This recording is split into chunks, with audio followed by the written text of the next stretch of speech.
And there's been places where there's 15 people and I say, I'm not standing up here with a microphone, I'm gonna go sit next to them and talk. You know, because it's so ridiculous. But you have some questions. I do have some questions. Yeah, well, so he's gonna start by asking me some stuff and I will try to be as enlightening as I can be. And then we can make our way around and I'll just, you know, talk about the business or just about anything. I can go all over the map. They said, you have to go in and talk for an hour. Like, oh my God, no, I can't talk for an hour. I can talk for 3 hours.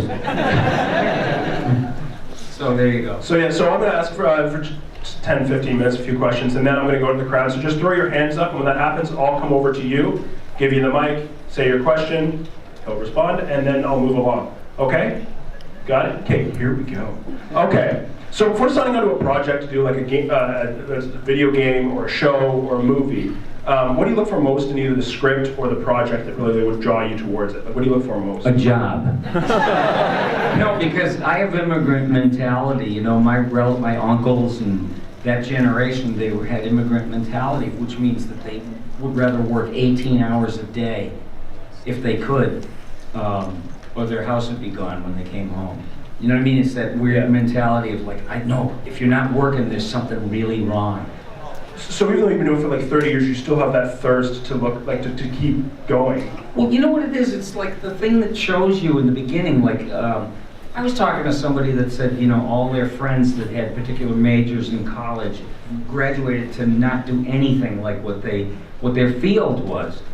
And that stinks, actually. I mean, I remember years ago, someone said, how did you get into this? And it's just like, at some point in your life, something grabs you and pulls you with it. And you gotta go with it. That's the way I always looked at everything. It's good to let nature sort of find you and you find it serendipitously, but I just didn't realize I was being prepared to do this stuff. You know, I used to go to school, I had no interest in academia. I told my mom the other day, I said, Mom, I should have never gone to school. Everything in 2016, everything I learned back then would have no practical application in 2016. And it's true, but you know, I was one of those kids that drove everybody nutty, and now they have terms for that, you know, like ADHD and OCD, you know, and all the medicines that go. I'm on everything but a skateboard. but I'm holding up. I'm holding up okay. And very lucky to do what I did. But it all started with just like running around the house, Touretting out noises and voices, and, you know, disembodied creatures and spirits and anything that was going through my head. It was always like a forest fire going on up there. You know, even when I was a kid. I could just look at a bunch of nothing and imagine a whole universe, which I had to do. And sometimes I wonder, maybe I shouldn't share as much about this, but my house was a hell house. My dad was psychotic. He was a drunk and a crazy. And I was the whipping boy. I was the first kid, you know, and he would just, if he had a bad day at work, he'd come home and beat the shit out of me. It was routine. And so something happens to you when you make your aggressor just vanish, like you coat yourself with this armor, and even if he's hitting you, I used to just sit there and experiment, like how long would he keep hitting me if I didn't break down and cry? So I tested it out, and the guy was a masochist. You know, he really was. It was like I stood there and I kept taking it, and then finally it broke down, and then he would stop. And I thought, what the hell kind of dad does those things? You know, I learned a lot before I was 10, and I learned, in my heart of hearts, I just thought that adults were full of shit. And I grew up and I was right, because I'm one of them. But you know what it was, is that they used to show the Three Stooges every morning before I went to school, and I used to go to work with with a head full of that stuff. You know, like, and people said, how can you watch that? It's just so nothing, and you're not gonna get anywhere. Meanwhile, I was learning how to act. I was learning comedic timing and comic thinking and writing. You know, that's all I needed to get going. Because I wasn't the greatest student. I was good in English, but then again, if I went to take a math test, it would be flat zeros, you know. I I couldn't grasp a lot of things.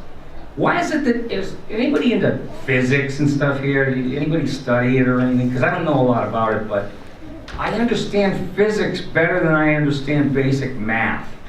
Because it's concepts that I can actually get my head around. I've never been able to explain that. But I figured out, since we're talking about the Three Stooges, might as well talk about the smartest man in the world. We talked about the stupidest man in the world. Einstein. You know, I think it was 1914, he comes up with the theory of relativity. E equals mc squared. And then in the 30s, one of the Stooges said it, Mo. You know, like they were trying to get out of a room and they couldn't get out because they kept trying to go out the same door at the same time. And Mo just yells out the theory of relativity. He goes, "We ain't getting no place fast." You know, and I'm like, that's the theory of relativity, I guess. But I just looked for stuff like that. It was just because there was nothing back then. You got about 1.5, maybe 2 channels on television. Oh, and since I grew up in Detroit, I used to get CKLW from Windsor, I think it was. Yeah, and Hockey Night in Canada, that was a big deal in our house. You know, let's see. Yeah, and there was a lot of programming that I would watch. That, like cartoons, mostly were shown out of Canada. So when I was a little kid, I just fell in love with this whole idea that there had to be crazy or whacked out adults, you know, behind what was going on. And when I was old enough to read, I would read the credits.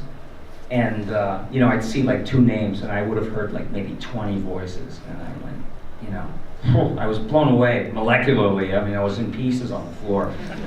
And, but that's the stuff that trips your trigger. I mean, you never know what you're gonna get coming out of a regular average household. Lower middle income, working class. But it was always, everything was like an adventure to find out what you could imagine next, or if I got my hands on a musical instrument. I just could see all these things happening, but I didn't quite understand how to get there.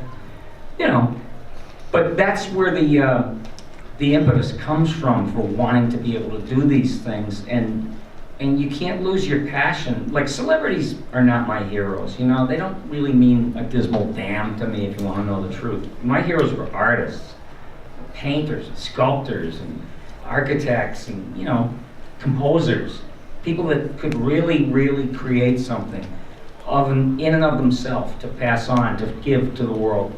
And that's what I admired, and I just thought they look at thin air and they see something that no one else can see, and then one day it's real. You know, I was in Milan, Italy, and I looked at the Duomo, and it was like, I think Da Vinci came up with the plans to build this monstrous cathedral. It took 300 years to build. And he started it, and then he was long gone, and then all these generations were finishing it off. But somebody had to see it.